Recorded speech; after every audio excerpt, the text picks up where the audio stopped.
मेरी माँ, मेरी जिंदगी। बचपन से ही उसे देखा है कि हमारी हर जरूरत को पूरा करने के लिए कदम कदम पर उसे एक लड़ाई लड़नी पड़ी। अरे तू क्यों पढ़ाई छोड़ के आया? जा जाकर पढ़। उसका एक ही सपना है कि मैं अपनी लाइफ में बहुत सक्सेसफुल हूँ, और मैंने माँ का वो सपना पूरा करने के लिए पूरी जान लगा दी। बहुत साल लग गए, लेकिन हम घर आ ही गए। हर वक्त उस सपने को पूरा करने का एक जुनून सा सवार हो गया मेरे सर पे, और एक के बाद एक नई ऊंचाइयों को छूने के इस जुनून में मैं एक दिन उनसे टकराया।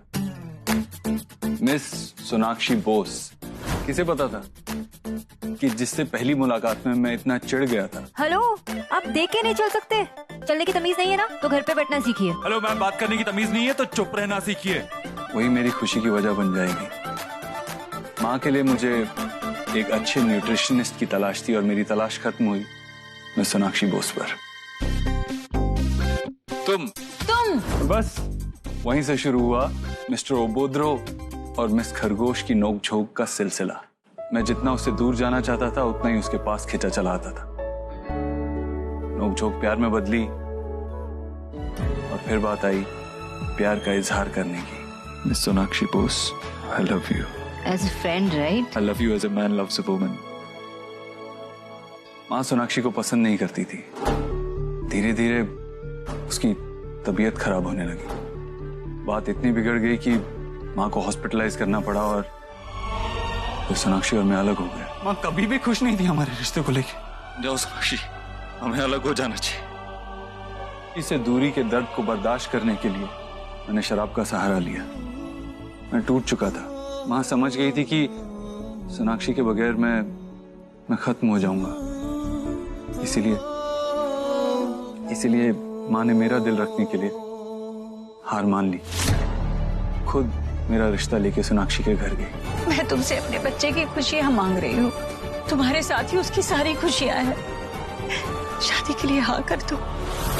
फिर शुरू हुई हमारी न्यू जर्नी। सब कुछ बिल्कुल एक सपने की तरह था।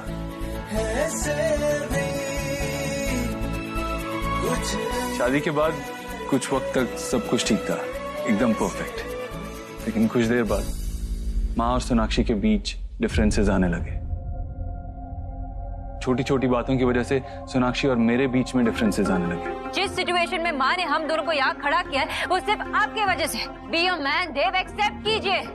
एटलीस्ट अब तो सच बोलिए। हाँ, ये सारी गलती मेरी ही है। मेरी गलती है कि मैंने तुमसे प्यार किया। मेरी गलती है कि मैंने तुमसे शादी की। गलतफहमियां इतनी बढ़ी कि एक बार फिर हम अलग हो गए। अभी से तुम्हारे और मेरे बीच में कोई रिश्ता है ही नहीं। तुम्हारी शक्ल भी नहीं देखना चाहता। इस बार सोनाक्षी मुझसे 7 साल तक दूर रही, और सोनाक्षी के साथ साथ देव भी कहीं खो गया था।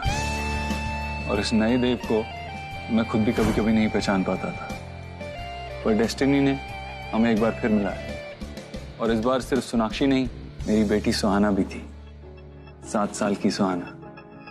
सोनाक्षी और मैंने डिसाइड किया कि हम अपने डिफरेंसेस को साइड पे रखकर साथ जिएंगे सुहाना के लिए। और फिर हमारी लाइफ में शुभ आया। मैं उसके साथ हर मोमेंट, हर पल को एंजॉय कर रहा था। ऐसे में सोनाक्षी फिर से काम शुरू करना चाहती थी। मैंने स्टे एट होम हस्बैंड बनने का डिसाइड किया। शुभ अब इतना बड़ा हो गया था कि मैं भी काम रिज्यूम कर सकता था। सब बहुत अच्छा था। कुछ पुराने रंग फीके पड़े हैं तो कुछ नए रंग ऐड भी तो हुए। आइए मिले इन नए रंगों से, कुछ रंग प्यार के एक नई कहानी में। कुछ रंग प्यार के ऐसे ही 12 जुलाई से रात 8:30 बजे सोनी पर।